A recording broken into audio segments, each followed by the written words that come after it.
first shots with the RADIAN RAMJET. Let's go.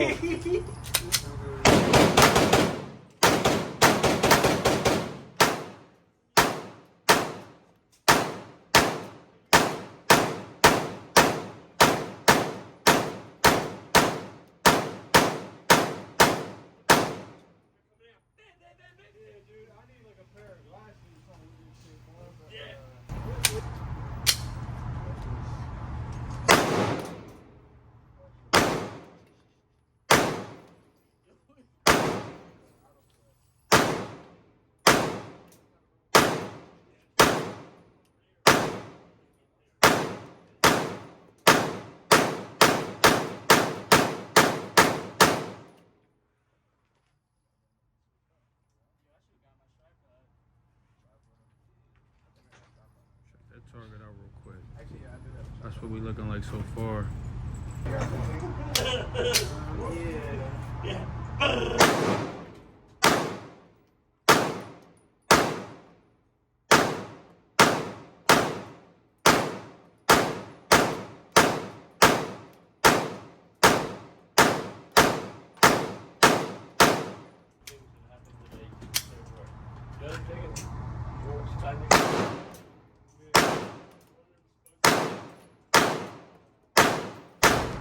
All right, so far we got about 4 mags through here.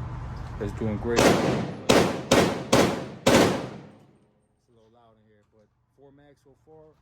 Just loaded up a 5th one, so we're gonna keep going. See how much we can run through it. Let's go. So was it good?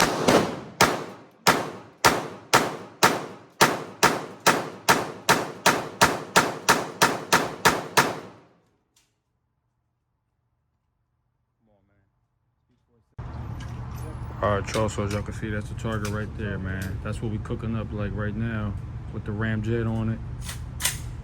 Yeah, that speak for itself, like I said, man. Doing good so far. So far, she been running good with the 115 green. I know a lot of people was complaining about the 115 for the RAMJET, but mine's been good so far. We're about to run another mag through. This will be my second mag of 115 grain laser brass.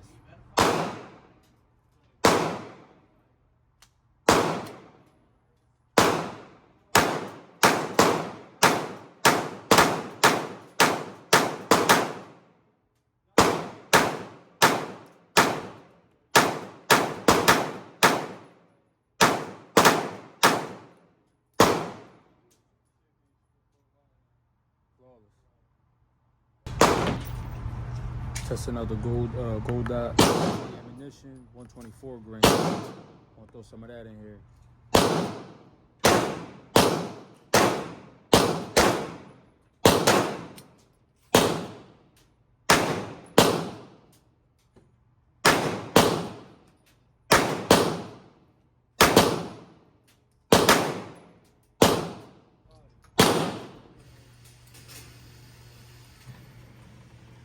We looking like so far. That's the second target right there. As you can see, we're doing really well with it.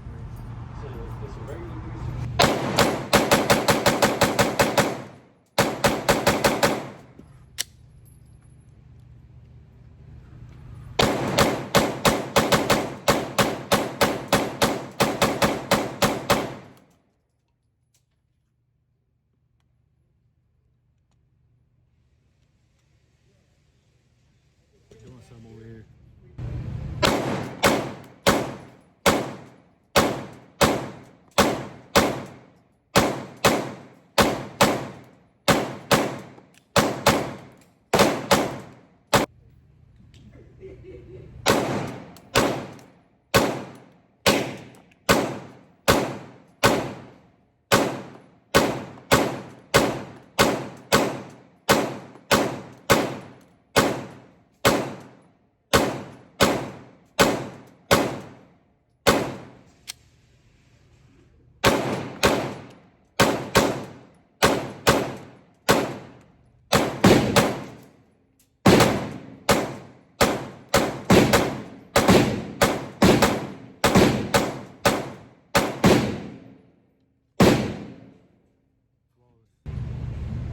All right, man, so we just we're approaching almost 600 rounds with this thing, and so far it's been great.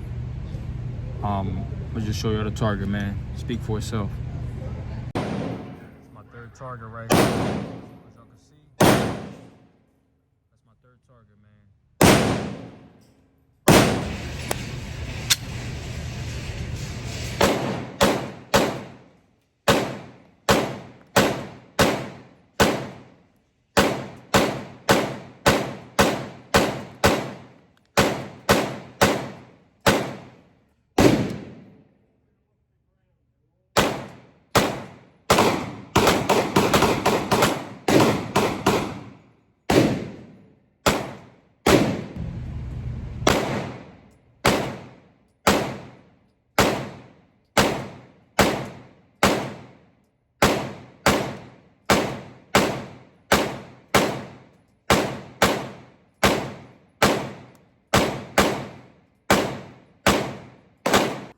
All right, YouTube, back to the drawing board, man. Well, nonetheless, the RAMJET, that's what we calling it from now on, man. This thing is slowly earning my respect. If you already watched the range footage that I just posted right now, then y'all can kind of see how this thing performed. I really don't got to say too much. I didn't even get a chance to clean it. I just got back home and just got right to it. I wanted to film this video, basically to get y'all, you know, my opinions on it, on how I feel about it. So I ain't going to take too much of your time. I'm not going to talk too much about it because I kind of already said what I needed to say about it. But yeah, man, as you can see, about 700 rounds, give or take, through the first shots. And y'all can kind of see there's a little bit of carbon buildup. And on the comp right there, there's some buildup in there. I did not clean this at all. So as y'all can see, there's carbon buildup all over. And you also got my light, my Surefire. You can see my Surefire is cooked up pretty good. I've seen some comments of people saying that they appreciate this because it doesn't get the light dirty, which I found that to be a lie, because as you can see, the comp being as though it sends the gases up does not mean that your light is not going to catch all that buildup. So I just wanted to let y'all know, in case y'all thinking about buying this and it's going to save your light a great deal of buildup, it's not going to happen. And keep in mind, this is about 700 rounds, and you can see how dirty that thing got. Could be worse, though, I feel like, but as you can see, just a little bit of carbon buildup in there. And then I'll show you the barrel. You got some carbon buildup right there, right there. Like I said, I did not clean this. I just came home and pretty much wanted to get the video out to y'all. I am gonna clean it after this video, though. I don't have to. I think it could take a great deal of beating. Looking at the barrel for 700 rounds, just about, I would say it's gonna wear really well. Like, it's gonna take some time to get this thing to wear. Like, RADIAN definitely did their thing with the quality on this build, and I'm not surprised because even their charging handles are great for the AR-15. So I wouldn't expect nothing less from this compensator. Yes, it's pricey, and I will not try to make y'all go out and buy this. YouTube, we don't have nothing for sale. I'm not promoting the sales of anything. There are no sales on this channel whatsoever. And we are clear. No magazine in the gun, as y'all can see. Chamber is clear. But yeah, man, like I said, RADIAN did their thing with this build. Like I said, the price wise, I'm not gonna get into that. Most of y'all watching this, y'all probably already did y'all research. I contemplated this compensator for a long time.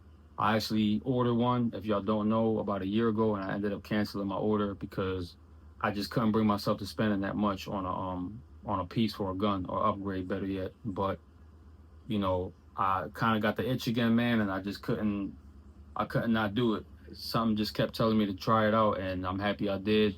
Like I said, this thing performed well.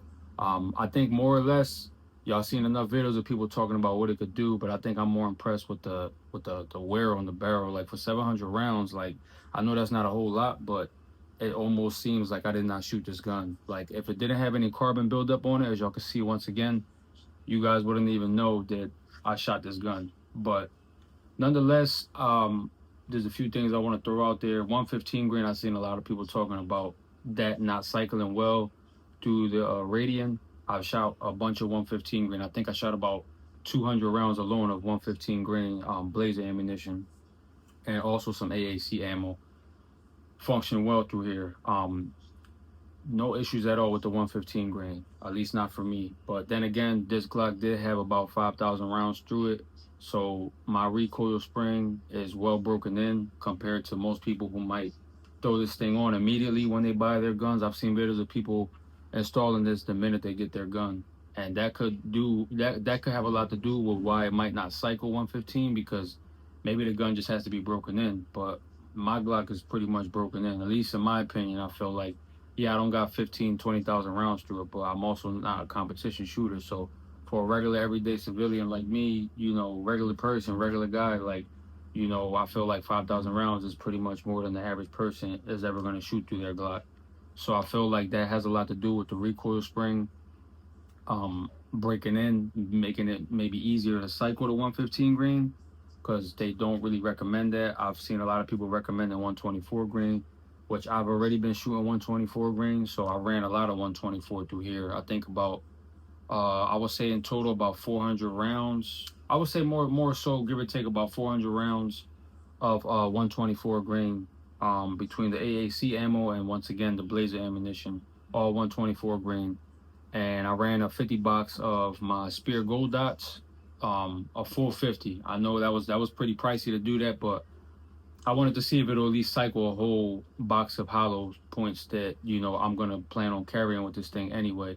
So yeah, that was about 50 rounds of Spear Gold Dot 124 grain. I ran that through here with no issues whatsoever. It cycled them flawlessly. The only thing I will say is when I ran the Chris Vector mag, and I don't have that on video because you already know how YouTube is with the mag stuff, so I didn't want to get flagged or anything, so I just did that off camera. I had about 2 hiccups with the Chris Vector mag on this, and that was specifically a magazine ammunition, and I'm kind of trying to dissect that now. Something is like wrong with my spring, where like when I'm loading the rounds in, it kind of gets stuck down. So that's what happened when I was shooting. I guess the spring got stuck, and I had a failure to feed twice. So that was definitely a magazine issue, because it didn't happen with none of the other mags that I had. Otherwise, everything else was a go. I even ran the OEM Glock stick, no issues with that one. All my regular Glock 19X magazines was fine. I could really say that this thing performed well, man. I don't really have too much more to say about it. The RADIAN RAMJET is definitely great so far. Only time will tell from here on out. I know 700 rounds is not a lot of rounds, but I do plan on going back again. If I had more rounds, I probably would have kept shooting it, because as y'all can see on the video, man, this thing just shoots flat. Like, honestly, like, you can definitely feel the difference. It's a lot softer shooting. I mean, for 700 rounds, even with 9mm, your hands are going to kind of lock up. At some point, you're going to have to take a break, and this thing is going to get hot. Your slide is going to be on fire. So I did take a few breaks throughout shooting, but overall, it definitely decreases the recoil a lot. I don't know about the whole 44% thing, but it's definitely noticeable to the point where, like, your groupings are going to get tighter. Like, my groupings were real tight. And most of the time, I can get them there, but it takes a little more effort. Like, this thing, I barely even had to do anything. Just kind of point and shoot. YouTube, I'm not flagging the camera, but just literally point and shoot, and that's it. Like, especially having the dot on here and the upgraded trigger, I know a lot of that also has to do with landing your targets, landing the shots on target, but this does do a great deal of help with that. It's almost going to make you feel like a professional shooter, and I'm in no means or any form of professional shooter, man. I'm just a regular everyday guy, but I will say that this helps a whole lot. With that said, if it's worth the price tag opposed to like the upgrade, that's going to be completely up to you, man. For me, I'm going to leave it on here. I've seen people taking theirs off because they say they want to shoot back to a stock Glock and kind of get used to it. I've shot this thing stock its entirety of its life form until just about now, when I started upgrading the little internals, which the trigger is pretty much OEM. It is an OEM part, so the only real upgrade that I have is this RAMJET on here. Well, other than that, everything else is just more like attachments and stuff. But like I said, pretty much, that's going to be completely up to you whether you feel like it's worth the upgrade or not. For me, I like it. I feel like the money was well spent, and of course, like I said, over time, that that will really tell. You know what I mean? If it continues to perform the way it's been performing now, then definitely, I would say that it will be worth the upgrade, you know. But for me at least, I don't know about you. If you're watching this video, you probably already thinking about buying one, or you might already have one. So like I said, that's gonna be completely on your end how you feel about it. So I'm not trying to, you know, tell you guys to go out and get this thing, because I know that most people don't want to spend that much. You know, most people are gonna say, oh, well, you could have just bought another gun for that price, and that is true. But at the end of the day, I'm not really looking to buy too many more firearms, so I can live with that. But if I also want to practice with a stock Glock, you know, I have my other Glock is fully stocked, no internal upgrades or any of that. So if I want to train with that one, when I feel like I'm getting too spoiled with the upgrades and I want to train with, you know, stock Glock, then I'll just pick up my other Glock and just shoot that one. But from here on out, as long as this thing doesn't give me any issues or anything like that, I'm gonna continue running it with it on there, because I feel like I like the way it shoots, man. It's definitely a flat shooter. I don't really have to persuade you on that. If you just look at the range footage before this, you're gonna see what I'm talking about. But I'm trying to make sure I didn't miss anything. I already got rid of the whole 115 grain myth thing, because I heard a lot of people complaining about that. Like I said, this thing ran 115 flawlessly. Me personally, I prefer the 124. I feel like with the 124, it makes a bigger difference when you shoot it. Excuse me. It makes a bigger difference when you shoot it, as far as the flatness. But you do feel a lot less recoil. Like I said, the whole 44% thing, you know, I'm not a mathematician, so I couldn't tell you if that's like how much it gets reduced. I can't tell you a before and after on how I feel as far as like percentage goes. But as far as my hand, you know, I can tell you that the Glock 19X is already a flat shooter, and I did not think that this thing will make it any flatter, and it actually did. So like I said, this is a good upgrade, you know. Is it the cheapest upgrade? No. But is it worth the upgrade? In my opinion, once again, yes. I like it. I'm going to continue shooting this thing, man. And like I said, you know, if you already have the RADIAN RAMJET, then you already know I don't have to persuade you that this thing is worth it. But, yeah, man, that's all I got for y'all today. Ram Jizzle. If y'all want to know anything else, man, just hit me up in the comments. Otherwise, I'm going to catch you on the next one.